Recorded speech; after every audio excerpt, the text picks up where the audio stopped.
Patch 9.10 is here and we are seeing some crazy changes coming in this patch. Between Regen Shields, a Phoenix rework, and even some massive weapon changes in Valorant, there's a lot to talk about and a lot of questions that you might be wondering about the game. Luckily, we had the opportunity of sitting down with game designer Dan Hardison and going over some of these questions with him here today. If you want to skip around in the video, we should have timestamps listed below, but other than that, let's get straight into it. I'm sure there are a lot of steps and roles that people play when it comes to balancing a game of Valorant size, as players are often don't think about just how many people are involved in making a patch this big. Can you tell me a little bit about your role on the team, and then maybe how many steps are involved in making sure that these changes are ready for live servers?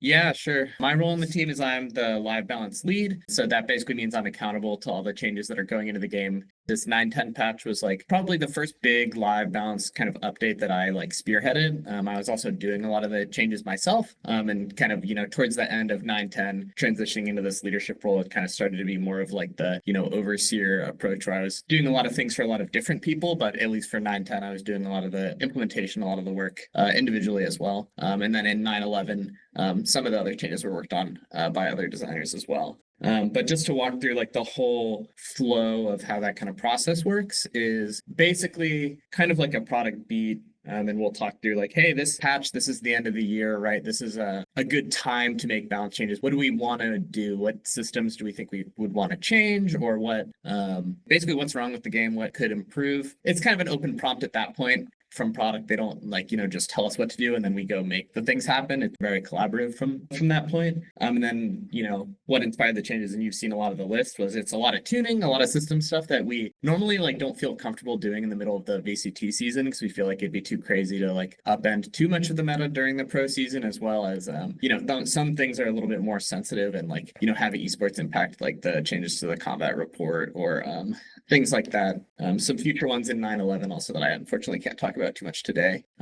So that was kind of how it starts, is like, hey, what do you guys want to do? And then we'll start to kind of enter the design iteration process, which mostly starts on paper, right? It's like, hey, here are the things that we think are wrong or right. And in terms of involving other people, it's like, oh, we look at our internal data that is populated from ranked, and we'll work with our kind of data analysts and researchers to understand hey, are these design takeaways reasonable? Are they founded in reality for ranked players, or are they just kind of what we think? Because the part of what's difficult about game design and game balance is oftentimes what people think and what the data says are very different, and you kind of have to manage those expectations and understand the pros and the cons of the changes that you're going to make. So then that happens, and as soon as we're all aligned that, hey, these are all good, reasonable things to do, then we start to put things in the game basically as fast as possible in the most prototypey way as possible. It's we'll hack together whatever versions of it we can on the design side, and then just start to playtest and iterate. As soon as we're playtesting, we have a game analysis team, which is basically high immortal, some X Radiant kind of players that will playtest the game, give us feedback on our directions, on how it felt in the game, if there's anything dramatically wrong, dramatically right, and then we'll keep kind of keep iterating until we feel confident. And then we kind of start to prepare for ship, which means then we involve, engineering to rewrite, these are the shippable ways you can implement this code. Oftentimes our hacky versions are kind of buggy, and they'll get in there and fix some of it. Sometimes it's good enough to just go as is. It's a whole script review type of process. And then QA starts to get involved and starts to test stuff. So yeah, lots of different disciplines get involved there. Of course, producers and production are coordinating the whole thing, making sure we're not forgetting any steps. And then after the prepare for ship process, that's when we start to kind of enter the writing mode, where it's now we write all the patch notes. All those patch notes have to be translated. This is a global game. So we have to get, all our tooltips up to date. They have to get sent out to the different regional translators who will do everything there. And then at the end of all that, that's when we're air quotes done. I say air quotes done because, it's a live evolving game. After you put stuff in the game, there will probably be some bugs that QA finds that we'll have to fix before the patch actually ships. And we're typically done, at least on the live design side, about a month ahead of when the patch actually ships. And so we have that time to try to fix things kind of in between that gap. I mean, I'm sure I'm still missing a good amount of detail and process there, but that's the overall gist. No, and that's crazy because you just explained so many different things. Like you got to identify the problem. You have to see if it even is really a problem. You have to then go play test the problem after I'm sure people have coded it and everything. And then you got to make the patch notes and everything. Like all of the steps of the way. What is like the time frame that you work on some of these patches? I feel like you probably bust that out in like maybe a month sometimes if you have to. Sometimes, I mean, I think things change depending on, the state of the game and urgency. It's like this 9.10 patch we've been working on for a long time because it was basically like, hey, we knew this was going to be a window where we wanted to adjust sensitive systems. So we wanted to start doing things like testing the gunplay changes earlier. Like those kinds of changes, if you try to rush them, go really badly, right? I It's like, imagine. you really want to feel comfortable in those kinds of changes. Whereas other things, sometimes you're working on really tight timelines. Like, I'll give you a topical example. For Neon, we had originally scheduled our follow-up balance work for Neon like pretty far away into the future next year. And then as players got better and better at Neon, we were like, oh, we can't really wait until after Christmas for this, right? Like we want to ship something before we leave for a holiday break. So that kind of changes how much we can do and what the scope of the changes are going to be, if we have to involve any other disciplines, if we would have to do like VFX or SFX or whatever, we would have to loop them in earlier. So it's kind of always a tension on the live balance side in terms of like, hey, can you do something exciting like the most spicy changes, that like a whole new ability or something like that? You're going to need more time, right, compared to just doing some kind of more simpler balance changes or removal of specific mechanics or whatever. You can do those on short timeline. So Neon's kind of an example of like, oh, we needed to move this up because this was obviously like a live problem that people were passionate about, and we didn't want to like, let it sit too long. And I think we'll always on the live design side have to live in that universe where we're okay being a little bit faster and looser when a problem comes up. I know it probably feels hilarious to hear like, oh, it's coming up, because from a player perspective, it feels pretty long, right? But because all our timelines are, really stretched out and we're planning so far in the future, things feel like they're shifting around all the time. So the player perspective and the dev perspective is like so different too, because like we just don't even realize what you guys are working on. Like you could be working on so many different things at once. But something more recent that we wanted to talk about, just kind of in this patch, and probably the most interesting that people are like super excited for, is the Regen Shields. And I was hoping that you would be down to talk a little bit about that. So I feel like initially the reaction on Twitter when people didn't understand what they were was it was relatively controversial. I think some people thought they were going to be like crazy, like 175 HP. But now that we understand a little bit more about what they're actually going to be, I think the questions around Regen Shields kind of revolve more around like, what purpose is this going to play in the game, and like, when am I supposed to buy these? Maybe if you could kind of go into that a little bit more, like what is the goal with Regen Shields? Yeah, so I'm not going to go too much into the exact in-game circumstances where I think they're strong. I think that's the kind of thing that we expect players to figure out and players to talk about and players to discuss. So I kind of want to leave that on the table. But as far as like what the goal of the shields are in the shop, is it's just to give you another option to consider, right? Like the shop is our avenue of, hey, before the round even starts, what's going to be your strategy? How is it going to inform how you play? In Regen Shield, it's like, oh, I can play tighter angles. I can try to jiggle and play more for staying alive and getting repeated value. Whereas, in comparison to a heavy shields where you're going to, be more all in or be more comfortable taking, wide swing fights or fighting versus specific weapons, right? So I think in general, we think of the shop as like a way for players to express themselves, right? Like even how much you spend on utility versus a gun is a part of your personal playstyle, right? It's like, oh, if you have 3,900, you could buy Vandal heavy shields and have no utility, and you can be like, yeah, I'm just gonna dry swing people. That's how I play. Or you could be like, oh, I'm the type of player who gets, Bulldog or Guardian and light shields, some utility, and I want to support my teammate. That's kind of like the general way we view the shop and like those kinds of pre-round decisions. I think that's reflective too of the when you guys added the outlaw, where it felt like for like a while people were like, I don't really know when I'm supposed to buy this, and like now people are buying it like a lot more, and they're like, wow, this is actually like really cool. Like this gun could be powerful in the right moments. So that's really interesting. I'm super excited to play with them. I was going to kind of go down the list and talk about some of the other changes that we're seeing. I think we're seeing a lot of interesting agent stuff that's going to kind of mix things up. Specifically, I think back to like the early days with Sage, and this new change for her is kind of bringing me back to that. So very early on in the game, Sage was seen as like one of the most powerful agents in the roster, actually. She was kind of played like a duelist a little bit in a lot of fashions. And over time, people kind of stopped picking her after a couple of nerfs and more agents were introduced. I noticed that in this patch, they're increasing the heal on her, they're reducing the ultimate orb charge. And I was wondering what do you think it is about these agents like Sage and Deadlock that makes their power level feel a little bit lower compared to like other agents in their category or Sentinels? Yeah, so I think a lot of it just boils down to it's like amount of information gained, right? It's like I think a lot of players view the Sentinel role as, hey, it's this role where you have to have flank watch, you have to know what's going on, that's your job, you have to be the weak side of the map. And we don't really view roles or characters within those specific boxes. So these characters like Sage and Deadlock, they're both really good at stopping these kind of like fast pushes if they are present and if they're there. And so the changes for Sage are supposed to be like, hey, if you cast this slow orb at the right time, you can trust that it'll slow characters even like, Neon, even like Jet if they're caught in the slow field. The heal specifically and the ulti change, they are more tuning oriented changes. I think the heal was a little bit below the satisfaction bar for just like an ability in the game. Like healing yourself for 30 and it taking a long time just didn't really feel very good. We did want to avoid kind of creeping out healing duelists. So that's why we didn't, push the heal all the way back to its original value of 100 on a self heal. I think in that world with the cooldown, it would have been, creeping other characters out of the ecosystem a bit. But that's kind of how we see Sage and Deadlock is there are these characters who are supposed to be very good at fighting and controlling space when they're actually around. And we want to keep that sharp and different from characters like Cypher and Killjoy, who are, more about kind of exerting a wide sphere of influence and controlling the map and just getting information, if that makes sense. Yeah, that makes a ton of sense. I think that there's a lot of roles for Sage that people maybe just don't pick up on.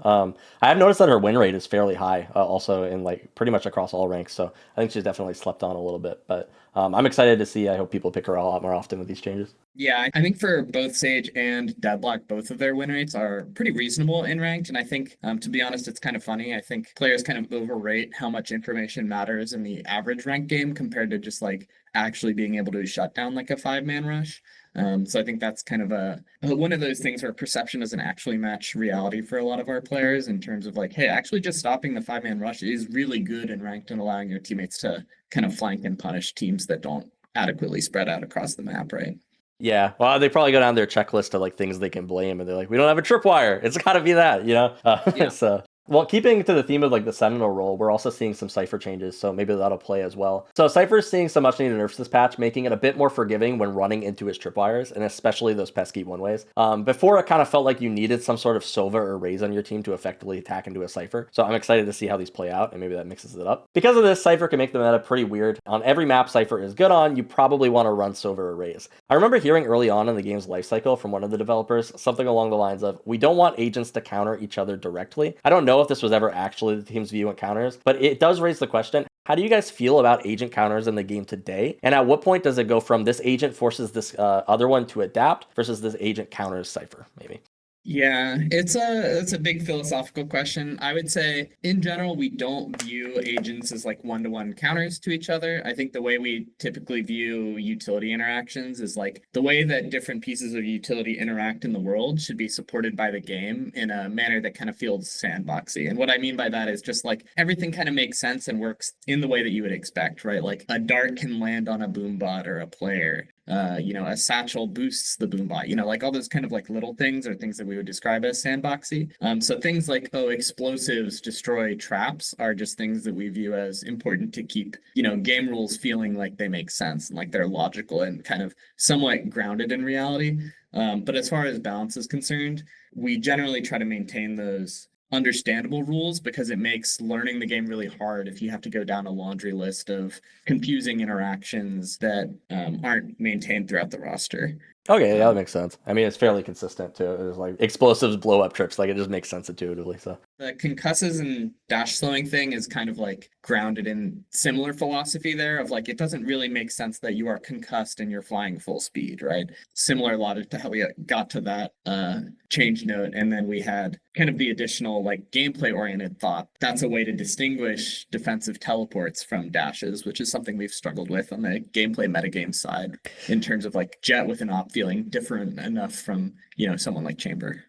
well, and I know too, especially on the stun side, a lot of players, they feel like stuns aren't as impactful as they'll get randomly one-tapped. But like, I mean, in reality, that's kind of what they do is they slow your movement speed. That's like a huge part of it. So like now being able to stun people and not have them just dash away right afterwards, I think it'll make a huge difference, honestly. And at least in the feeling of like success, like you use an ability, you should feel like it's impactful, So I was going to shift over a little bit more to controller kind of related stuff here. The Clove Change, was that something that's already been in the game? I wasn't very clear when I was reading the notes. Yeah, so there's two Clove Changes. One is just kind of a visual clarity pass in terms of making her smokes more differentiated. Like we'd gotten a lot of feedback that, ally and enemy Clove smokes are too hard to tell the difference between. And Clove also has the highest number of different smoke states you need to understand, right? Because you have an enemy smoke, you have an enemy dead smoke, you have an ally smoke, and an ally dead smoke. So that's just like a VFX change that we just felt like made the game better and more clear. Especially if both of them are dead, you're like, oh, did my teammate mess that up? Did the enemy mess me up? Like that's an important part of the Clove fantasy to understand in the moment.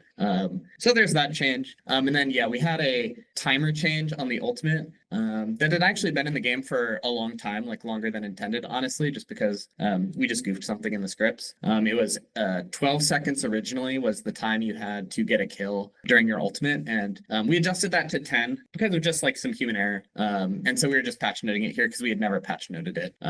Yeah, I mean, if everybody's been playing with it too, they're not going to notice a difference. We verified with the data that like it didn't make a meaningful difference, and from my perspective, it was like most of the timers in the game that are in a similar capacity are 10 seconds. I think your result is the like main outlier there in terms of it being really long. So that's kind of like a more known value. So yeah, I think it comes to the space that she can get, like 12 seconds. That's going to be like the main difference is just how far she can really run. But I mostly was wondering about the Omen changes. I think that it sounds like a small thing because the smokes can just sit on like lamps and stuff, And I think that the controller meta in pro play has it's been pretty interesting when it comes to controllers. Like you see controllers played on every map. I know Astra's played on Abyss. Brimstone's played a lot on Bind. Omen's fantastic on Sunset and Ascent. Viper and Harbor, they see plays on other maps as well. I think the exception of this so far has been Clove. And I know that Clove is dear to your heart. With Clove's edition, they haven't seen too much pro play yet, but they have seen a ton of ranked play. People love Clove in ranked. So this patch, we're seeing some nerfs to Omen. And as an Omen main, I kind of got to speak for the other ones out there where I feel like a little targeted. I feel like Clove's very, very played a lot. And I was just wondering how you guys feel about the controller meta in ranked versus pro play right now. Yeah, I think it's pretty obvious when we look at the like ecosystem in terms of ranked data that Clove is overperforming for ranked and kind of always has been. We have some work planned to kind of investigate that and understand it exactly for the future. I'm not going to be coming out anytime super soon, but keep an eye out for that work. Omen, the changes are mostly targeted at pro high MMR play, but it's mostly about character fantasy for us. It's pretty rare for us to make changes that are like only oriented to make number go up or number go down. It's like we're trying to lean into character fantasy here.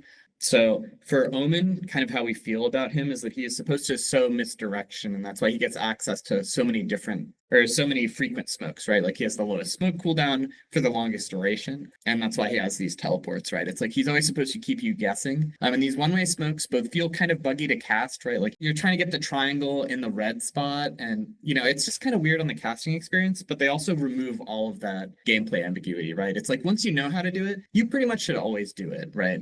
There's not that many situations where you're like, oh, I'm at an angle where I can one-way or throw it on the ground, and I will always throw it in the one-way spot, at least if I know, right? And so we viewed that kind of loss of variety as bad for what Omen is supposed to thematically do. And we kind of didn't really feel like it would nerf regular players too much. Yeah. I do think like long-term we'll want to potentially take a look at things like Omen's Ultimate. I don't want to commit to anything there, but I think that's something that is like kind of on my radar as a potential thing to look into, just to make sure he still feels satisfying for players. But I think Omen's Paranoia is, in my mind, like a really great ability. It has reasonable counterplay. You mostly use it for teammates. It like, it's just peak Valorant. It wasn't something I really wanted to adjust or think about adjusting, honestly. And so these one ways felt like they could, add a little bit of high level variety to the controller ecosystem without kind of making him dramatically weaker in ranked where Clove kind of already is dominating. But that ranked issue is like mostly a Clove is overperforming problem rather than anything else we see. I think the only other addendum I'll have there is that I think we've talked about it and we'll have some other player facing comps coming up, and we are working on Harbor. We know Harbor needs some love generally. Yeah. I think the thing with Omen one ways too is, I mean, it used to be worse. You used to be able to just place them in any walls, like anywhere. I mean, it's like, how do you balance something like that? Like, if you can have one ways anywhere at any time, it's like, that's got to be really rough. I did have a follow-up for kind of the controller thing a little bit. So to me, one of the coolest things about Valorant as a player is just like the really incredible strategies that you can pull off and executes and stuff. And that's why something like Premier is so fun. You get to play with all your friends and try out all these different comps and everything. However, in ranked, as mentioned, players tend to favor a pretty consistent cast of agents, namely Jett, Reyna, Clove, I feel like are very common. This often feels like you lose some of that magic in Valorant that makes it so cool. So it's got to be a major hurdle for the team to overcome that just because people aren't playing something doesn't mean that it's bad. So you can't just buff everything. But I'd like to start by asking, how much of a concern is the ranked meta to the dev team versus the pro meta? And how do you guys get around making these lesser played agents a little bit more encouraging to play? Yeah, this is like a big foundational multiplayer balance question for I feel like basically any game that has a thriving pro scene and like a large ranked environment. It's very tough because you do need to care about both. You can't really only balance around one. Like there's plenty of games that have tried to make their game only for esports players, and it generally fails. Like if there are no fans, Yeah. you can't really have an esport, right? So I think the way we tend to look at things on Valorant is that it's really important to keep both top of mind, and that we need to understand what the problems are. To your point about things that are underplayed but bad, or are perceived as weak even, I think that typically indicates a design problem. Frankly, if something is really powerful and really underplayed, that's usually when your character is the biggest design problem, right? It's like Valorant's a competitive game. If something is strong, people are usually going to want to play it and win. It's like, oh, if the character is really fun, or sorry, not really fun, but really, really powerful and nobody is playing it, it's usually like, oh, this character has some critical piece on the design side that's missing. There's not satisfying loop to close, or like the way combat feels isn't really, really like enjoyable on the character, right? So I view that as kind of more of a design problem. It's like that's like a key signal for me that my team needs to do work. Like I think Deadlock is kind of in this camp where it's like, oh, she's actually pretty strong. People still don't really want to play Deadlock, and that's why we're kind of spending some cycles on trying to make Deadlock a little bit more enjoyable in the future. Yeah, and I noticed the annihilation fix too. That's I mean, it'll help at least a little bit. It's always kind of funny you hit somebody with it and they don't die. It's like I don't know what happened along that line, but no, yeah, I never really considered too that yeah, players will just min max everything. So I mean, like if given the opportunity of something strong, they will abuse it. I feel like so. Speaking of other agents that are maybe a little bit underplayed, I wanted to talk about Phoenix a little bit. I have friends who love Phoenix, by the way, so I'm excited for this change. But this patch is being changed where now his Flash Curveball is going to become a signature ability. So this means that it'll grant a free charge of every round. I was also wondering, he's still going to have 2 charges, or is it just going to be the 1 charge that recharges? Yeah, he'll still have 2 charges. It'll just be a 2 charge ability where you get 1 to start the round, similar to I think Omen Smoke works this way, right? Where it's a 2 charge ability, but you get 1 per round, or Brimstone's Smoke is you get 1 free 1 per round. Oh, sweet. That's awesome. So he's just going to have more throughout the round as well. So duelists for the last few years have basically been separated into 2 categories, with duelists with movement abilities and then you have duelists without them. So oftentimes when you see duelists like Jett, Raze, and Neon who are favored because the hardest part of an execute can be getting out of that choke point, I wanted you to talk to me a little bit about these non-movement duelists and the difficulties that the team might face when balancing them. Yeah, so this is a complicated problem as well. I think it's important for us to, have different ways of entering and starting off fights. So we don't want to do things like just add dashes to every character. That wouldn't be fun. Yeah, it would be really bad in situations where you have like 5 characters with dashes and you're just trying to like, play like sight. But so I just wanted to like, get that out of the way first. So we've been thinking about, how do we get these other duelists? We call them brawlers internally, which is kind of like I like that. like a MOBA term, but yeah, brawlers for the characters that like kind of have to take more fights. And I think we have found that it is possible to get duelists to be strong enough without the ability to just explode onto a site, right? Like we saw, the original ISO, even though he was obviously overtuned after 811, he was played quite often. He was able to entry, he was able to get things rolling for teams. And even after his nerfs, he still sees some play. Like we're seeing him in some Game Changers tournaments and some off-season things. Maybe some amount of that is people playing for fun outside of Game Changers, but still, I think it is like doable. I think it's a safe default for people to rely on these kind of characters that just get to go through the choke point because that is the simplest method, right? And from my perspective, it's like it's important that the characters that do not have the simplest way to get through a choke point have other things that can incentivize you to want to pick them, right? It's like, for Phoenix, we want his kind of jack of all trades utility to be that extra edge to get you to consider picking him, right? It's like, oh, if he has this vision blocking tool that goes through walls, could you, run a Phoenix wall and kind of get some value out of it in places where you would normally want a Harbor or Viper wall, right? Just as like, that's kind of our philosophy there, is that we want to make sure that the characters that do not have these mobility tools have sufficient reasons to pick or play them outside of it. But I think those kind of mobility characters, especially for a ranked play where, there's not that much defaulting going on, there's a lot of just rushing, I think it is a pretty difficult hurdle to overcome in terms of getting people to want to play other things. And we want to avoid, power creep or just like, mobility dash creep. So we want to make sure that the other parts of the characters have sufficient reason and motivation to pick him. So for Phoenix, it's like, oh, he has the highest access to, pretty difficult flashes to turn if he's succeeding. And he'll also get a free flash every round, right? And flashes are usually priced as fairly premium tools in the grand scheme of the game, right? It's like even just having to spend 200 on one flash on an eco round, like can cost you a pretty meaningful break point that could force you to have, light shields and be vulnerable to an outlaw or something like that on round 3. So yeah, that's kind of just where we're at on those kind of dashing mobility duelists. I think an underrated part of this change for Phoenix too is that he can now run through the molly and he gets like a healing buff, right? Is that how it functions? Which keeps him on the go a little bit more. Like it feels like as a duelist, having to run back, throw down your molly, sit in it for a couple of seconds, felt a little counterintuitive sometimes. But this is going to be super awesome for Phoenix. I'm excited to see if people pick him up a little bit more. Yeah, that was kind of inspired by mostly just like gameplay and feel rather than any specific balance need. It's like, it just doesn't really fit Phoenix's personality or style to have to kind of like sit in a corner and like wait. So we kind of knew we wanted to resolve that pretty early onto the Phoenix changes. Nice. I'm super excited to see that and play Phoenix a little bit myself. Okay, I wanted to talk about the gun changes. I feel like these are kind of complex. I'm not sure how much you personally worked with them. I did all of them. So. All of them? Okay, Yeah. sweet. Yeah. I was worried these were going to be like a question for another person, so that's awesome. So this patch, you see a lot of moving inaccuracies are being modified, mostly for pistols, rifles, and machine guns, specifically nerfed.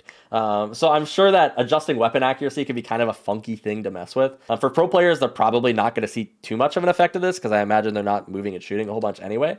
I feel like it's going to affect a lot of lower ELO players who maybe aren't as precise with their movement. So I imagine these changes can hit pretty hard for them. When you combine this with the addition of something like Regen Shields, presumably making the average time to kill increase, it feels like these two changes together could really impact how the game feels at a lower rank. Now, pretend for a moment I'm like an average gold player. When I return to this patch, how do you guys want me to feel, or what do you expect from me? Yeah, so I don't actually expect in combat time to kill to change dramatically outside of like specific close range fights where both parties are running and gunning. I think that case could have some longer time to kill, but I think like we shouldn't underestimate even our, gold, silver type of players. Like I think, plenty of average Valorant players still understand that you need to stop before you shoot. Yeah. So kind of my hope is that these changes aren't going to fix, situations where players run and gun, and we still actually do want that to be an option sometimes, right? Like otherwise we would just turn off your gun when you're moving, right? We still want you to consider that possibility, just because of, some other stuff we could get into later if we have time. But anyways, I kind of want gunfights to just feel a little bit cleaner, like just feel a little bit like people are being more intentional and like less kind of accidental or incidental kills are happening. That was kind of the inspiration behind these changes for the most part, is we felt like there were, at this point in the game, it's been out for 5 years. We feel like we have the player community and the learning. It's been there. Like people know to stop and shoot now. We've kind of onboarded. So I think, people can handle it. I'm pretty confident. I don't think the game will feel as different as people will expect. I think from my personal perspective, I think pistol rounds are probably going to be the thing that is impacted the most, because I think people run and gun a lot with the Ghost across all tiers of play. So I actually think that tuning change is probably the most impactful in terms of changing how pistol round feels. Is kind of my immediate read. But we'll have to see as it goes live. But yeah, that's the main hope, is that fights feel a little bit more intentional. People are stopping more. There are less instances of like kind of like full sprinting lucky headshots. Those will always happen because the bullet's got to go somewhere. But yeah, that's the kind of design intent. Yeah, I think for the pistol rounds too, it seems like there was a lot of changes there, and that was my initial thought when I saw those two. Is that I feel like pistol rounds are going to be, I wouldn't say dramatically changed, but you're going to feel it a little bit more. The ghost reduction on the ammo seems like a big deal, especially when the frenzy got an increase, I believe. Also the classic changes seem another big deal. Where jumping and shooting with the classic is kind of how you use it a lot of the times, and that change is going to affect it a lot. So I am very interested for that. I think that the classic nerfs are relatively soft. I think jumping and shooting the classic will still be reasonably effective. It got kind of a love tap. Those changes were kind of just inspired by when I was doing my early research on pistols for this gunplay pass, it was like the frenzy is like hilariously underpurchased on live. Like 2% of players buy the frenzy or something on pistol round across all skill brackets. So was kind of trying to make some room for the frenzy to kind of exist in a way that is hopefully healthier than other frenzy metas we've seen in the past, like the frenzy and light armor force buys, or not force buys, but that was the strongest point in the frenzy's heyday was the frenzy armor rush kind of meta. I play a lot of Yoru too, and coincidentally, the best buy for Yoru and pistol round is normally Frenzy because you can get decoy, flash, and Frenzy. But it kind of sucks because you don't want to use the Frenzy normally. So it's like, okay, well, do I drop something and take a ghost, or do I stay with the Frenzy and just hope that I hit my shots? I am very excited to use the new Frenzy and just see if it feels a little bit better. But speaking of rifles as well, at a glance, I really like the Phantom buff that we're seeing in this patch, which actually confuses me a bit because I'm a Vandal user. But you guys are removing the 30+ meter range fall off on the Phantom, which seems awesome. But more importantly, you're increasing the range threshold from 15 to 20 meters, which seems like a small thing. But I feel like within that range, that's where you see a lot of tension with that 140 headshot. So the funny thing is, though, that the Phantom on paper has frequently been considered the better gun, I feel like. When you factor in magazine size, reserve ammo, no tracers, fire rate, and accuracy, Phantom wins out on pretty much all of those. Still, though, the Vandal is undoubtedly the preferred weapon by most. It's got to be kind of stressful buffing a gun that on paper seemingly seems better, but can you talk to me a little bit more about the battle between the Vandal and the Phantom and why players err towards choosing the Vandal just a little bit more? Yeah, we've talked about this one pretty extensively internally, as you'd imagine, with these being the two primary, kind of premium rifles in our shop. In general, we kind of always expect the Vandal to be purchased more. I would say like it has the Valorant fantasy in a whole package, right? Like a Vandal one tap is just an extremely satisfying moment. It can happen at all ranges. You can very easily kill a whole enemy team with one Vandal clip, right? So I think in terms of actual perception of which gun will feel better to use, I think, the Phantom is fighting an uphill battle there, and it is mostly on paper.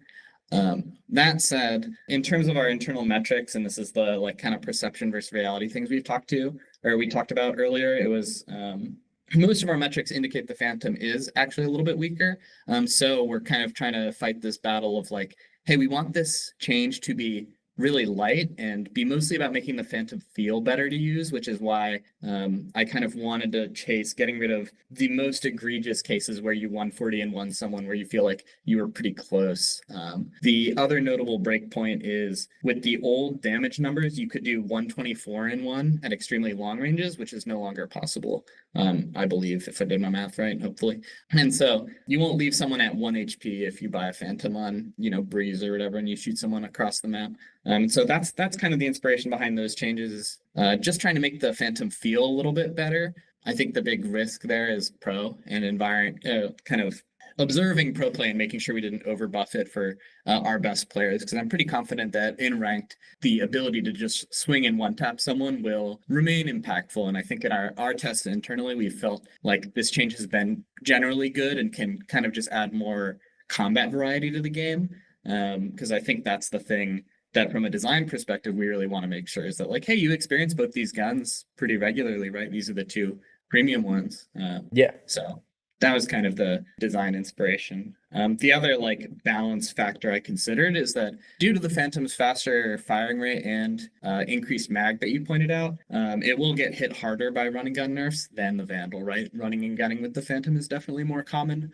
So I did consider that as well. Yeah, when it's getting lumped in with those changes, that makes a lot of sense. I don't think people are really gonna realize when they read the patch notes just how significant that 5 meters can be in a lot of situations. I feel like a lot of fights throughout the game, probably most of them, take place within that like 10 to 20 meter range, and I feel like it'll help a lot in these fights. Yeah, I think our metrics indicated that it would be about 10% of fights would be influenced by this additional breakpoint. So that's kind of around what I was hoping for. Like I think an extra 10% of situations where you get to one tap someone when you feel like you're pretty close seems reasonable to me. Yeah, for sure. And I honestly used to use the Phantom like a shotgun. Like if I was ever in shotgun range, that's when I would buy a Phantom. But aside from that, I was always Vandal. So I'm going to be using the Phantom a lot more, which is exciting too, because I have all these Phantom skins that I just don't use as often.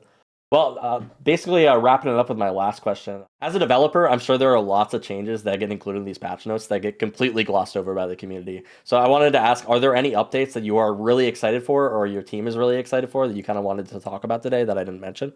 I think we talked about most of the most exciting ones. I think the like we'll be talking about this in other kind of like, interviews, content pieces as well with other creators, but we're going to be taking like a lot of passes on clarity when it comes to VFX and audio and things like that going into 2025. And that's something I'm really excited for because I think that's something that, is one of those things that I think you don't really notice too much in isolation, but then in the craziest moments, you really feel like you can't understand anything. And it just makes the game kind of muddy.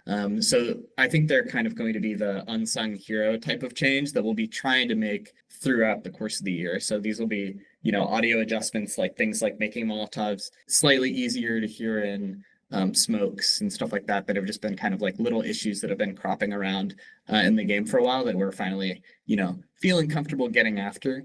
So those types of changes are changes that I think like players will probably not talk about much in the patch notes, but I think we'll just like incrementally make the game better and we'll just like kind of keep chipping away at them over time. Yeah, I saw the lighting changes are changed on Sunset, and I was like, I don't know what that's gonna look like, but I'm sure the first time I load into Sunset, I'm gonna be like, oh, that's different. Like, so that'll be cool to see some of that stuff. Well, thank you so much for your time. I don't have any follow-up questions on that. Do you have anything for me before we send off, or? No, yeah. Thanks for the time. This was fun. Thanks, Casey. Yeah, for sure. Get back to it. All right, thank you so much. See ya.